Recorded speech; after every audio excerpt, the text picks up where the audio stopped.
Hello everyone. क्या उत्तर प्रदेश का 2027 में चार अलग अलग राज्यों में विभाजन हो जाएगा? इसका आधार जनगणना और परिसीमन होंगे। विधानसभा क्षेत्रों की संख्या बढ़ जाएगी और आर्थिक और प्रशासनिक दृष्टिकोण से चुनौतियां उत्पन्न होंगी, जिसके आधार पर इन चार राज्यों के विभाजन को और भी ज्यादा यहां पर बल मिलेगा। ये खबर यहां पे चर्चा का विषय बनी हुई है क्योंकि जनगणना शुरू हो रही है 2025 में। 2027 में परिसीमन होता है जिसको और भी ज्यादा पुख्ता कर देते हैं। इस पूरी ही कह सकते हैं समस्या को या कह सकते हैं न्यूज को या एक प्रदेश के विभाजन की स्थिति क्या होती है उसको आइए समझते हैं।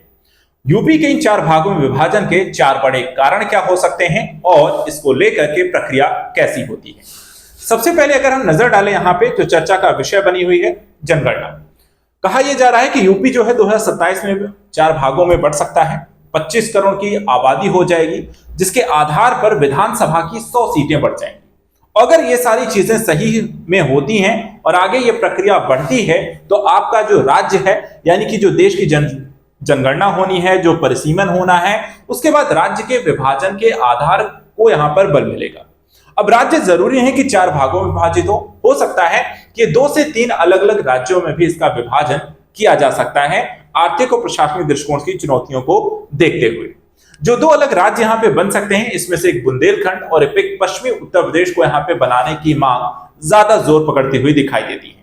पूर्वांचल, बुंदेलखंड और पश्चिमी उत्तर प्रदेश। और अगर चौथे राज्य की बात करें तो अवध प्रदेश को भी इसमें चौथे राज्य के रूप में देखते हुए बनता है।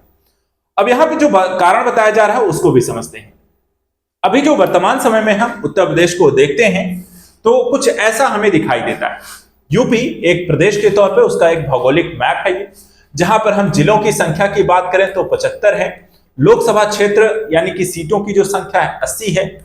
विधानसभा क्षेत्र की सीटों की संख्या 403 है। विधान परिषद की सीटों की संख्या 100 है। क्षेत्रफल की बात करें तो 2,40,928 वर्ग किलोमीटर है, जिसमें तहसीलें 351, विकास खंड 826 और ग्राम पंचायतें 57,691। लेकिन ये काफी कुछ चीजें बदल जाएंगी अगर राज्य का होता है विभाजन, और विभाजन के हैं 4 बड़े कारण। पहला कारण क्या है? पहला कारण है 2025 में होने वाली जनगणना। देश में अगर हम देखें तो जनगणना 2025 में होने जा रही है। जनवरी फरवरी 2025 से हो सकता है जनगणना शुरू हो, नहीं भी हो सकती है तो मार्च से हो सकती है। देखा जाए तो दिसंबर 2025 तक कहा गया कि जनगणना आपकी पूरी हो जाएगी और 2026 तक जनगणना के आंकड़े जो है वो जारी कर दिए जाएंगे। इसके साथ ही यूपी की जो वर्तमान आबादी है 24 करोड़ से यहां पर अधिक होने के अनुमान है कि 24 करोड़ 25 करोड़ तक की आबादी आपकी हो सकती है। जनगणना के बाद यूपी की आबादी 25 करोड़ के पार हो जाती है। यूपी का देखा जाए तो इस आधार पर हम देखें यानी कि जनसंख्या के आधार पर देखें तो अभी भी हम सबसे बड़े प्रदेश के तौर पे हैं जनसंख्या के आधार पे, और जनसंख्या जितनी बढ़ती जाएगी उतना ही ज्यादा यहां पर हम देखें दूसरे राज्यों से हमारा फासला बढ़ जाएगा।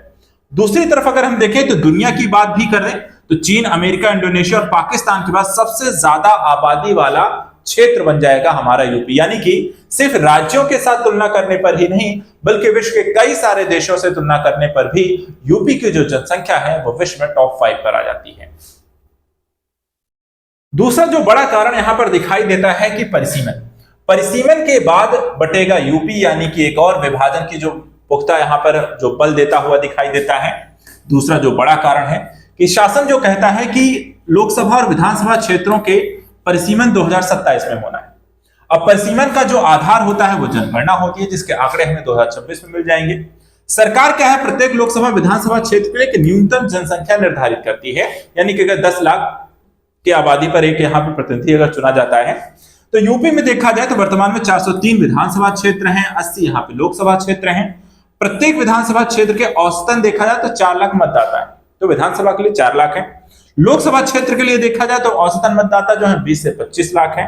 विधानसभा और लोकसभा चुनाव के दौरान मतदाताओं की इतनी बड़ी संख्या को साधना चुनौतीपूर्ण होने के साथ महंगा भी होता है, और इस कारण से भी परिसीमन एक बड़ा रुझान, एक बड़ा कारण बन सकता है कि आपको देखा जाए यूपी के विभाजन को आगे बढ़ाने का।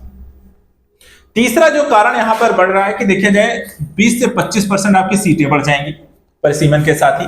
यानी कि अगर हम देखें परिसीमन के बाद यूपी में विधानसभा की 100, लोकसभा की 30 सीटें बढ़ सकती हैं। अगर ये सही यहां पर इसी तरीके से आपको होता है तो विधानसभा की हो जाएंगी सीटें बढ़कर के 500, वहीं यूपी में जो लोकसभा की सीटें हो जाएंगी वो हो सकती हैं अभी 80 हैं, जो बढ़ करके 100 से 110 तक हो सकती हैं। और अगर ऐसा होता है तो परिसीमन के बाद यूपी में बढ़ी लोकसभा और विधानसभा की सीटें यूपी में बंटवारे का एक आधार बन सकती हैं, बड़ा कारण यहां पर बन सकती हैं।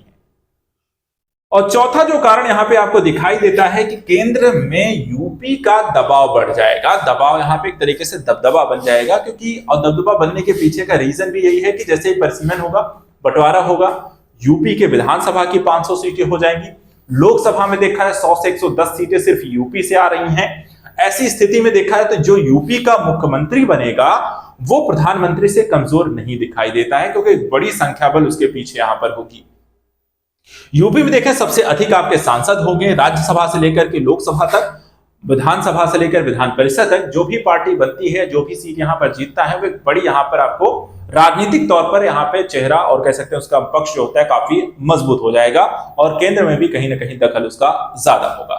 तो केंद्र सरकार पर दबाव बनाने में भी इनका एक बड़ा कारण हो सकता है। इसके अलावा राजनीतिक स्तर पर प्रतिनिधित्व के साथ साथ दूसरी चीज अगर हम देखें तो चाहे वो प्रदेश का अध्यक्ष हो, किसी भी पार्टी का, कांग्रेस, भाजपा, सपा, किसी का भी, उसका भी यहां पर अच्छा खासा जोर होगा, दबाव होगा, क्योंकि उसके पीछे एक बहुत बड़ी जनसंख्या होगी।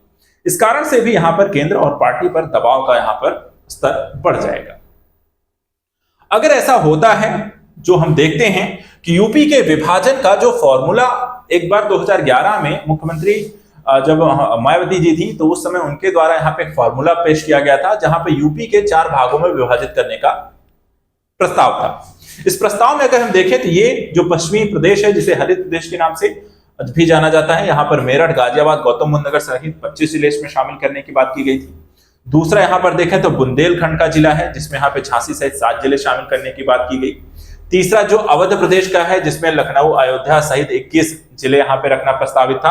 और चौथा पूर्वांचल था, जिसमें गोरखपुर, वाराणसी सहित यूपी के 22 जिले शामिल थे। इस तरीके के प्रस्ताव यहाँ पे रखा गया था, जो कि यहाँ पे पूरा नहीं हो पाया है, लेकिन तब से लेकर के अब तक लगातार इसको हम देखें तो यूपी के विभाजन की बातें होती रही हैं, और इस बार कहीं ना कहीं जनगणना और परिसीमन इसको और भी ज्यादा यहाँ पे मजबूत करते हुए दिखाई देते हैं। लेकिन जनसंख्या सिर्फ विभाजन का कारण नहीं होती है, जनसंख्या लाभांश का भी काम करती है, जोड़ना भी काम भी करती है, और एक मजबूत यहाँ पर तंत्र को भी बेहतर बनाने का प्रयास करती है।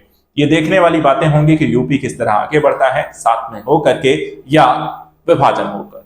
फिलहाल आज के लिए इतना ही। करंट न्यूज के अंतर्गत आप लगातार हमारे साथ जुड़े रहें, ऐसे ही यहाँ पर विश्लेषणात्मक न्यूज हम आपके समक्ष लेकर आते रहेंगे। आज के लिए इतना ही। Thank you so much and good luck.